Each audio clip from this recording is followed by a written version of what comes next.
Hi friends, welcome back to my channel. ನಾನು ನಿಮ್ಮ ಜ್ಯೋತಿ. ಇವತ್ತಿನ ರೆಸಿಪಿ ಚಿಕನ್ ಸಾರು ಹೇಗೆ ಮಾಡೋದು ಅಂತ ನೋಡೋಣ ಬನ್ನಿ. ನಾನಿಲ್ಲಿ ಅರ್ಧ KGಯಷ್ಟು ಚಿಕನ್ ತೊಗೊಂಡಿದ್ದೀನಿ. ಇದನ್ನು ಚೆನ್ನಾಗಿ ವಾಶ್ ಮಾಡಿ ಇಟ್ಕೊಂಡಿದ್ದೆ. ಇವಾಗ ಇದನ್ನೊಂದು ಬೌಲಲ್ಲಿ ಹಾಕಿ ಇದಕ್ಕೆ ರುಚಿಗೆ ತಕ್ಕಷ್ಟು ಉಪ್ಪು, ಸ್ವಲ್ಪ ಅರಿಶಿಣ, ಇದನ್ನು ಮ್ಯಾರಿನೇಟ್ ಮಾಡಿಡೋಣ. ಹಾಗಾಗಿ ಎಲ್ಲ ಹಾಕಿ ಮಿಕ್ಸ್ ಮಾಡ್ತಾಯಿದ್ದೀನಿ. ಸ್ವಲ್ಪ ಅಚ್ಚ ಖಾರದ ಪುಡಿ, ನಿಮ್ಮ ಖಾರ ಎಷ್ಟು ಬೇಕೋ ಅಷ್ಟು ಹಾಕ್ಕೊಳ್ಳಿ.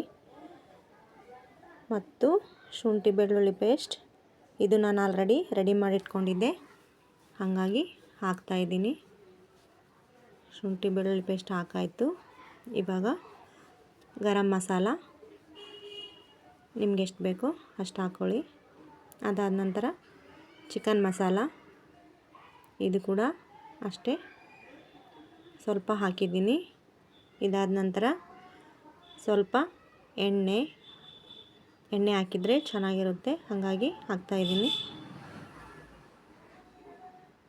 ಅದಾದಮೇಲೆ ಸ್ವಲ್ಪ ನಿಂಬೆಹಣ್ಣಿನ ರಸ. ನೋಡಿ, ಇವಾಗ ಇದನ್ನು ಚೆನ್ನಾಗಿ ಮಿಕ್ಸ್ ಮಾಡ್ಕೋಬೇಕು. ನೋಡಿ, ಈ ಥರ ಎಲ್ಲ ಮಿಕ್ಸ್ ಹಾಕಬೇಕು. ಇದಕ್ಕೆ ಉಪ್ಪು ಖಾರ ಎಲ್ಲ ಹಿಡ್ಕೋಬೇಕು, ಆ ಥರ ಇದನ್ನು ಮಿಕ್ಸ್ ಮಾಡ್ಕೋಬೇಕು. ನೋಡಿ ಹೇಗಿದೆ ಅಂತ. ನೋಡಿ, ಎಲ್ಲ ಆಲ್ರೆಡಿ ಬೆರ್ತಾಗಿದೆ. ಇವಾಗ ಇದಕ್ಕೆ ಸ್ವಲ್ಪ ಮೊಸರು ಹಾಕ್ಕೊತೀನಿ ನಾನು. ಮೊಸರು ಹಾಕಿದರೆ ಸ್ಮೂತಾಗಿ ಚೆನ್ನಾಗಾಗುತ್ತೆ ಅಂತ ಮೊಸರು ಹಾಕ್ಕೊಂಡಿದ್ದೀನಿ. ನೀವು ಬೇಕಿದ್ದರೆ ಹಾಕ್ಕೋಬೋದು, ಇಲ್ಲಾಂದರೆ ಸ್ಕಿಪ್ ಮಾಡ್ಕೋಬೋದು. ಹಾಕಿ ನೋಡಿ ಒಂದು ಸಲ, ಚೆನ್ನಾಗಿರುತ್ತೆ. ನೋಡಿ, ಇದು ಕೂಡ ಎಲ್ಲ ಮತ್ತೆ ಮಿಕ್ಸ್ ಮಾಡ್ಕೋಬೇಕು. ನೋಡಿ ಚಿಕನ್ಗೆ ಯಾವ ಥರ ಮಿಕ್ಸ್ ಆಗಿದೆ ಅಂತ. ನೋಡಿ, ಆಲ್ಮೋಸ್ಟ್ ಆಗಿದೆ. ಇವಾಗ ಇದನ್ನು ಒಂದು ಅರ್ಧ ಗಂಟೆ ನೆನೆಯಲು ಬಿಡೋಣ. ಇವಾಗ ಮಸಾಲಾಗೆ ಏನೇನು ಬೇಕು ಹುರ್ಕೊಳ್ಳೋಣ. ಟೊಮೊಟೊ, ಕೊತ್ತಂಬರಿ ಸೊಪ್ಪು, ಇದನ್ನು ಮಿಕ್ಸಿಗೆ ಹಾಕ್ಕೊತೀನಿ ಮಸಾಲ ಮಾಡ್ಕೊಳ್ಳೋಕ್ಕೆ. ಬೇರೆ ಏನೂ ಹಾಕಿಲ್ಲ, ಟೊಮೊಟೊ ಕೊತ್ತಂಬರಿ ಅಷ್ಟೇ ಸಾಕು. ಮಸಾಲ ಐಟಮ್ ಎಲ್ಲ ಮೊದಲೇ ಹಾಕಿದ್ದೀನಲ್ಲ, ಹಾಗಾಗಿ ಮಸಾಲ ಏನೂ ಹಾಕ್ತಿಲ್ಲ. ಟೊಮೊಟೊ, ಕೊತ್ತಂಬರಿ ಸೊಪ್ಪು ಇವೆರಡನ್ನೇ ಹಾಕ್ತಾಯಿದ್ದೀನಿ. ಇದನ್ನು ಇವಾಗ ಮಿಕ್ಸಿ ಮಾಡ್ಕೊಳ್ಳೋಣ. ಚೆನ್ನಾಗಿ ನುಣ್ಣಗೆ ಪೇಸ್ಟ್ ಮಾಡ್ಕೋಬೇಕು.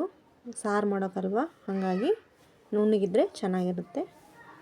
ನೋಡಿ, ಇವಾಗೆಲ್ಲ ಮಿಕ್ಸಿ ಮಾಡ್ಕೊಂಡು ಆಗಿದೆ. ಈ ಥರ ರುಬ್ಕೊಳ್ಳಿ. ಮಸಾಲ ರೆಡಿ ಆಯಿತು. ಇವಾಗ ಚಿಕನ್ ಸಾರು ಮಾಡೋಕ್ಕೆ ರೆಡಿ ಮಾಡೋಣ. ಒಲೆ ಹಚ್ಕೊಂಡು ಪಾತ್ರೆ ಇಟ್ಕೊತಾ ಇದ್ದೀನಿ. ಸಾರು ಮಾಡೋಕ್ಕೆ ಅಲ್ವಾ, ಸ್ವಲ್ಪ ಅಗಲವಾದ ಪಾತ್ರೆ ಇಟ್ಕೊಳ್ಳಿ. ನೋಡಿ, ಈ ಥರ ಪಾತ್ರೆ ಕಾದಾಗಿದೆ. ಇವಾಗ ಇದಕ್ಕೆ ಎಣ್ಣೆ ಹಾಕ್ಕೊತಾ ಇದ್ದೀನಿ. ಎಣ್ಣೆ ಸ್ವಲ್ಪ ಜಾಸ್ತಿನೇ ಹಾಕಿದ್ದೀನಿ. ಚಿಕನ್ ಸಾರಿಗೆ ಎಣ್ಣೆ ಜಾಸ್ತಿ ಇದ್ದರೆ ಚೆನ್ನಾಗಿರುತ್ತೆ, ಹಾಗಾಗಿ ಎಣ್ಣೆ ಜಾಸ್ತಿ ಹಾಕಿದ್ದೀನಿ. ಎಣ್ಣೆ ಕಾದಿದೆ. ಇವಾಗ ಇದಕ್ಕೆ ಈರುಳ್ಳಿ ಹಾಕಿದ್ದೀನಿ. ಈರುಳ್ಳಿ ಚೆನ್ನಾಗಿ ಕೆಂಪಗಾಗಬೇಕು, ಅಷ್ಟು ಫ್ರೈ ಮಾಡ್ಕೋಬೇಕು. ಫ್ರೈ ಆಗಿದೆ. ಇವಾಗ ನಾವೇನು ನೆನೆಸಿಟ್ಟಿದ್ವಲ್ಲ ಚಿಕನ್, ಅದನ್ನು ಇದಕ್ಕೆ ಹಾಕ್ಕೋಬೇಕು. ನೋಡಿ, ಈ ಥರ ಎಲ್ಲವನ್ನು ನೀಟಾಗಿ ಹಾಕ್ಕೊಳ್ಳಿ. ಹಾಕಿದ್ದೀನಿ. ಇವಾಗ ಇದನ್ನು ಮಿಕ್ಸ್ ಮಾಡ್ಕೊಳ್ಳೋಣ. ನೋಡಿ, ಹೀಗೆ ಸ್ವಲ್ಪ ಮಿಕ್ಸ್ ಮಾಡಿ ಎಲ್ಲ ಎಣ್ಣೆ ಎಲ್ಲ ಬೆರಿಬೇಕು. ಇವಾಗ ಇದನ್ನು ಸ್ವಲ್ಪ ಹೊತ್ತು ಲಿಡ್ ಕ್ಲೋಸ್ ಮಾಡಿ ಬಿಡೋಣ, ಒಂದು 5 ನಿಮಿಷ.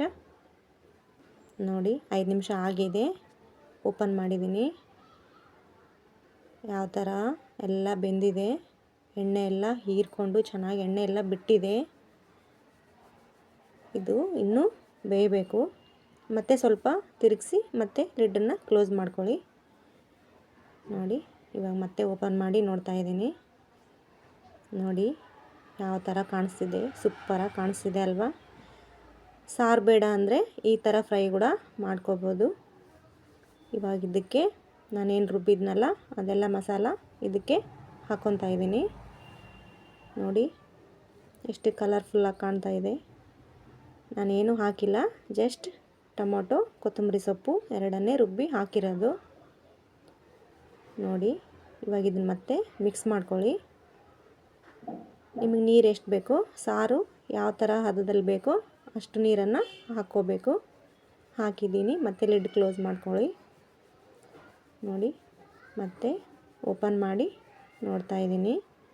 ಇವಾಗ ಇದು 50% ಆಗಿದೆ. ನೋಡಿ ಸಾರು ಯಾವ ಥರ ಇದೆ ಅಂತ. ಇವಾಗ ಇದನ್ನು ಸ್ವಲ್ಪ ಒಂದು ಪೀಸ್ ತೊಗೊಂಡು ಕುದ್ದಿದೆ ಇಲ್ವಾ ಅಂತ ಚೆಕ್ ಮಾಡೋಣ. ಇನ್ನು ಸ್ವಲ್ಪ ಬೇಯಬೇಕು, ಒಂದು 10 ಮಿನಿಟ್ಸ್. ನೋಡಿ ಇವಾಗ ಮತ್ತೆ ಓಪನ್ ಮಾಡಿ ನೋಡ್ತಾ ಇದ್ದೀನಿ. ಆಲ್ಮೋಸ್ಟ್ ಆಗಿದೆ. ನೋಡಿ ಸಾರು ಯಾವ ಥರ ಇದೆ ಅಂತ. ನೋಡೋಕ್ಕೆ ಎಷ್ಟು ಚೆನ್ನಾಗಿ ಕಾಣಿಸ್ತಾ ಇದೆ ಅಲ್ವಾ. ನೀವು ಕೂಡ ಒಂದು ಸಲ ಟ್ರೈ ಮಾಡಿ ನೋಡಿ. ಈ ಥರ ಸಿಂಪಲ್ಲಾಗಿ ಚಿಕನ್ ಸಾರು ತುಂಬ ಚೆನ್ನಾಗಿರುತ್ತೆ ಚಪಾತಿ ಜೊತೆ. ನೋಡಿ ಇವಾಗಿದು ಕುದ್ದಿದೆ. ಚಿಕನ್ ಅಲ್ವಾ, ಬೇಗ ಬೇಯುತ್ತೆ. ಸ್ವಲ್ಪ ಹೊತ್ತು ಒಲೆ ಮೇಲೆ ಹಾಗೆ ಇಡೋಣ, ಒಂದು 5 ಸೆಕೆಂಡ್. ನೋಡಿ ಹೇಗೆ ಬಂದಿದೆ ಸಾರು. ನೋಡಿ ಸೂಪರಾಗಿ ಕಾಣಿಸ್ತಿದೆ ಅಲ್ವಾ. ಚಿಕನ್ ಸಾರು ರೆಡಿ. ಇಷ್ಟ ಆದರೆ ಲೈಕ್ ಮಾಡಿ, ಶೇರ್ ಮಾಡಿ. ಪ್ಲೀಸ್ ನನ್ನ ಚಾನಲ್ಗೆ ಸಬ್ಸ್ಕ್ರೈಬ್ ಆಗಿ. Thank you.